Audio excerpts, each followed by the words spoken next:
Magandang gabi kaibigan. Ako si Arvin Bagon, isang prevention specialist at isang advocate para sa ating kalusugan.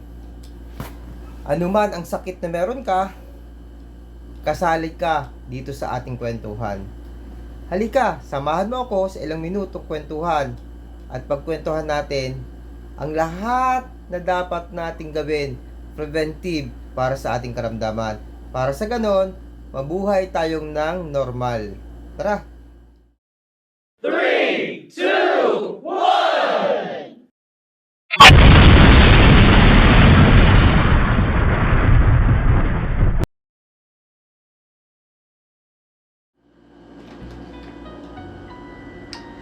Welcome back mga kaibigan dito sa TTV.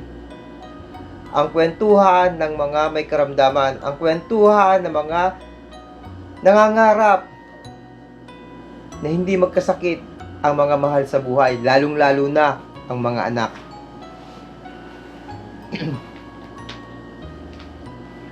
Mga kaibigan, naging panata ko na siguro ito sa aking sarili na magbahagi ng tungkol sa pag-iingat sa ating kalusugan, preventive education for health. Mga kaibigan, kasi ako mismo nakaranas ng hirap ng may sakit.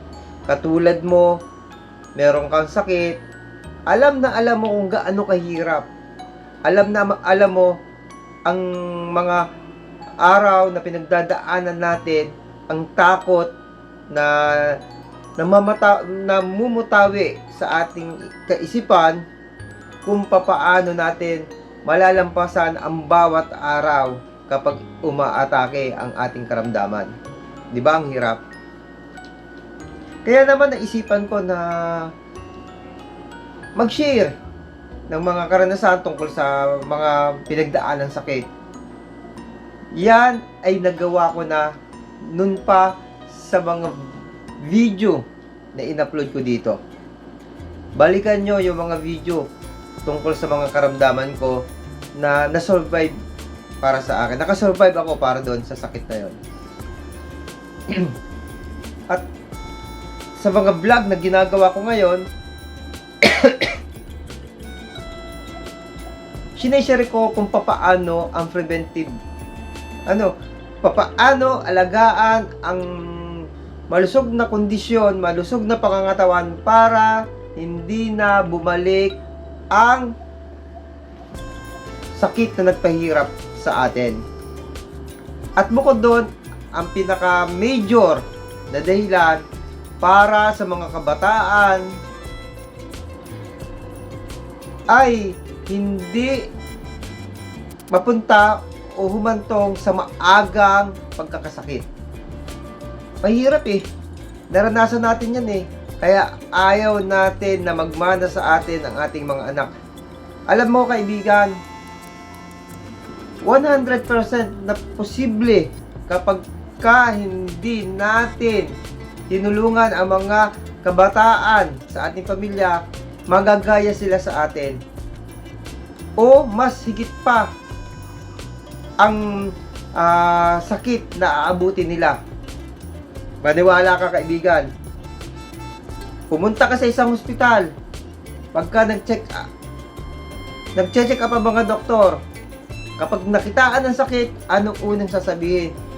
Yung mga pagkain na dapat hindi na kainin dahil bawal na dun sa sakit na nararanasan nila. Ibig sabihin, yung mga pagkain yon ang dahilan kaya tayo nagkakasakit.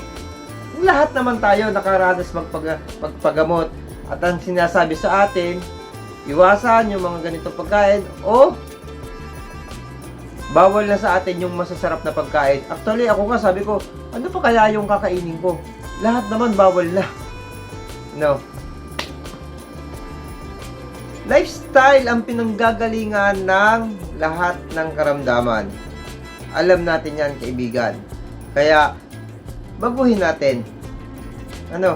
Ibalik natin ang nakagawian nating Ialisin natin ang nakagawian nating lifestyle. Actually, sa totoo lang, sa training na inatidan ko, isa yan sa pinakamahirap na balakid sa pag-prevent ng tamang kalusugan. Yung kinaugalian. Barrier yan talaga. Kung papaano lalabanan. Normal sa atin na ang kinaugalian yung pag-inom ng alak. Lahat ng handaan, hindi nawawala ang pag-inom ng alak. Kapag naka-achieve ka ng isang magandang achievement sa mga ginagawa mo, merong gift ang mga kasama mo o kaya ikaw mismo sa sarili mo ang pag-inom ng alak. Pagkain, pagsha-shopping, pagpunta sa iba't ibang lugar. Siyempre, ang kaakibat niyan, stress, masasarap na pagkain, masasarap na inumin, kasama ang alak, at iba pang mga bisyo. Yun ang mga dahilan kung bakit mas maagang namamatay ang mga tao ngayon. Tok-tok. Ganun naman talaga. Kaya kung hindi ka magigising, kung hindi mo imumulat ang mata mo sa mga nangyayari, kung bakit marami ang maagang nagkakasakit, bakit marami ang mga batang namamatay, ay dahil sa ating kasanayan na kailangan maging masaya sa lahat ng oras. Pero ang masama, ang kasiyahan nating ginagawa, matatawag nating bisyo. Walang magandang idudulot sa ating sarili. Imagine kung hindi ito makakapagbigay ng magandang idudulot sa iyong sarili, once more sa pamilya mo o sa mga mahal mong anak.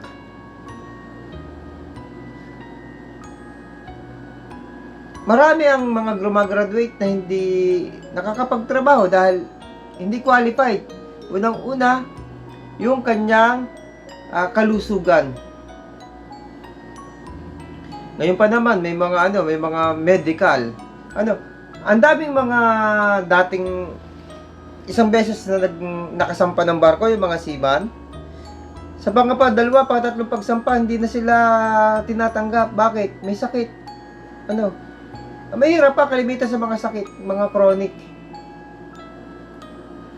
Yun yung isa sa nagiging dahilan. Ngayon, magiging tambay, magiging pahirap. Yung inipon, kulang pa. Yung bahay na napagawa, ibebenta dahil makapagpagamot lang. Ito po yung nangyayari. Ano ang magandang gawin? Pinaalala ko lang yung mga tunay na nangyayari kung imumulat natin ang ating mga mata sa kapaligiran. Yan po ang nangyayari. Huwag ka nang lumayo mga kaibigan. Diyan sa lugar nyo, marami ang ganito.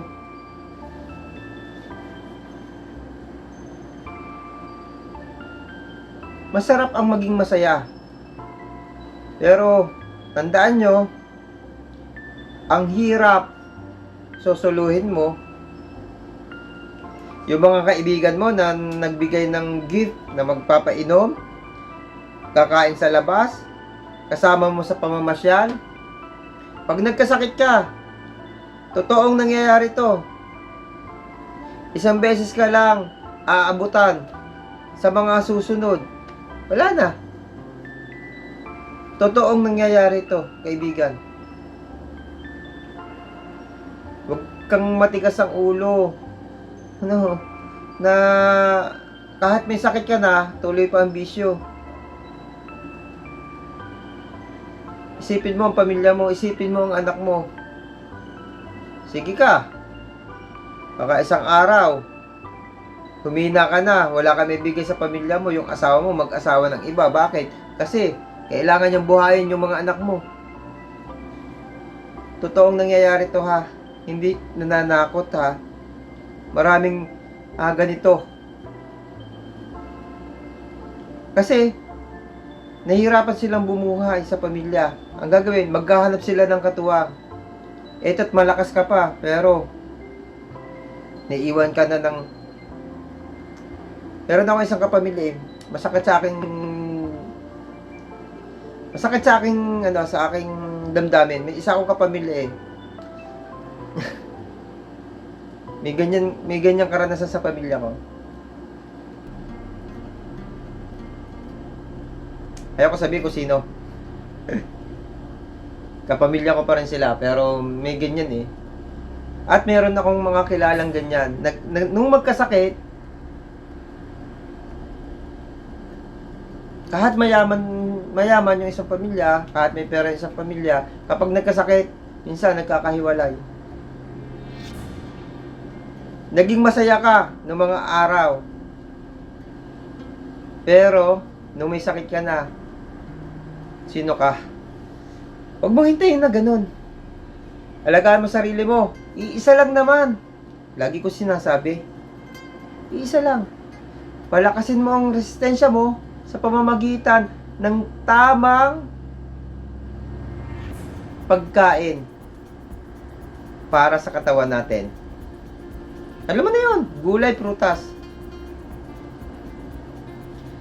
Gawin mo siya yung iba. Gawin mo siya yung iba. Kasi yan ang gamot sa lahat ng panghihina ng ating katawan.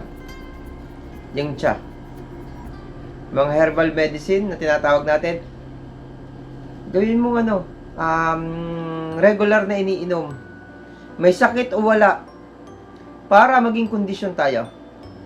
May internet ka naman, search mo, ano ba yung herbal medicine na pwede dito sa nararamdaman ko. Pero maganda siyang preventive sa mga taong wala pang sakit. Kaya bagay na bagay para sa mga kabataan natin. See you soon sa mga bidyong darating. Bye-bye!